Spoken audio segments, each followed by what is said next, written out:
Siguiendo con la serie de curvas famosas en matemáticas, hoy toca hablar de una familia de curvas muy especial. Si no las conoces, te van a sorprender.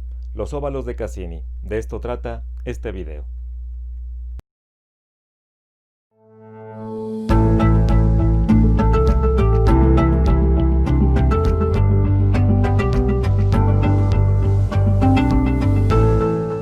Johannes Kepler fue una figura clave para lograr una mejor descripción del movimiento planetario, basándose en las mediciones y observaciones de un genial astrónomo, Tycho Brahe.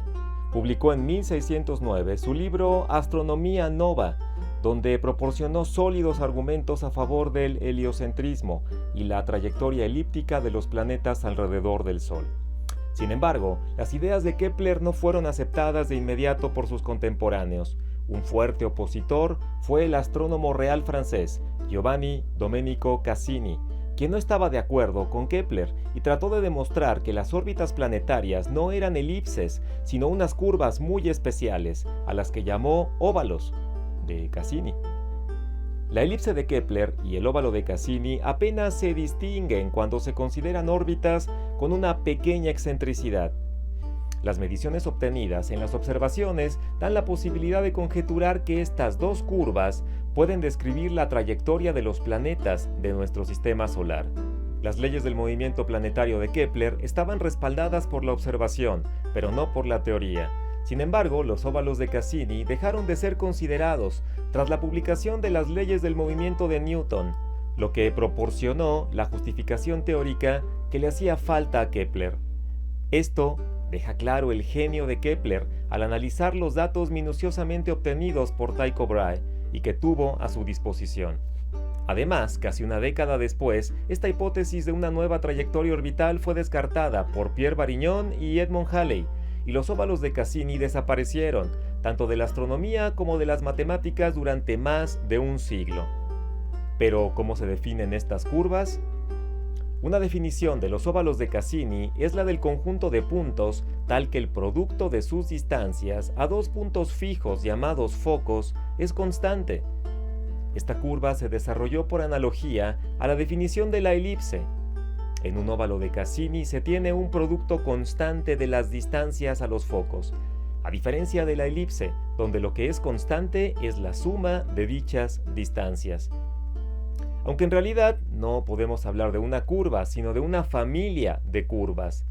Y estas curvas, siendo estrictos, fueron redescubiertas en el siglo XVII, cuando los geómetras estudiaron curvas de grado 4. La historia de los óvalos de Cassini se remonta mucho tiempo atrás, a la Grecia antigua. Quizá la familia de curvas más conocidas son las secciones cónicas o simplemente cónicas. Son las curvas que resultan de intersectar un cono y un plano. Si el plano no pasa por el vértice del cono, se tienen la elipse, la parábola, la hipérbola y la circunferencia. Aunque también se obtienen algunas de estas curvas si se cortan con un plano la esfera y el cilindro. Pero hay una superficie muy especial que fue estudiada por los griegos, el toro. Esta superficie, generada al rotar un círculo alrededor de un eje fuera de él, pero en el mismo plano, fue llamada espira por los griegos. Las secciones espíricas son curvas definidas como intersecciones de un toro con un plano paralelo a su eje.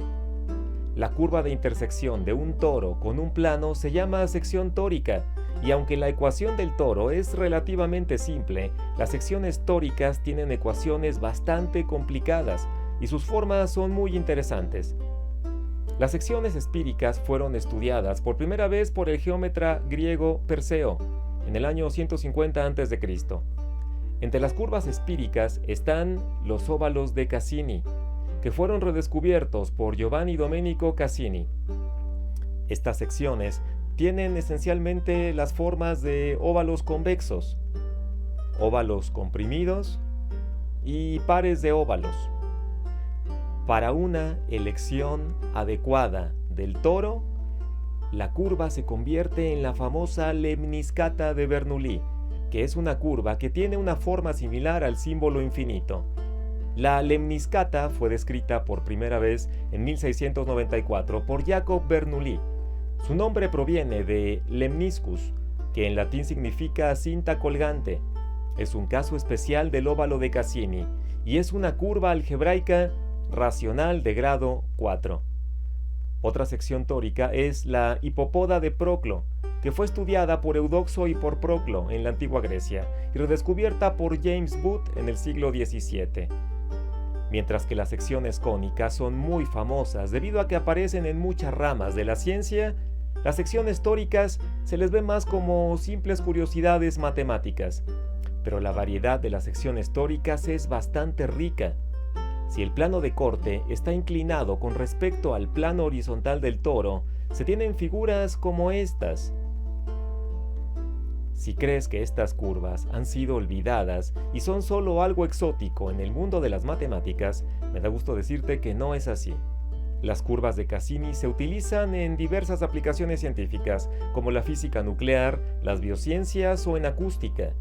Algunos ejemplos son en sistemas de radar y sonares bioestáticos, en modelado de glóbulos rojos humanos, en simulación de la dispersión de la luz, en modelado de tejidos textiles, incluso en el modelado de crecimiento de población. A que los óvalos de Cassini son curvas fantásticas. Bien, esto fue todo por este video. Nos vemos el próximo.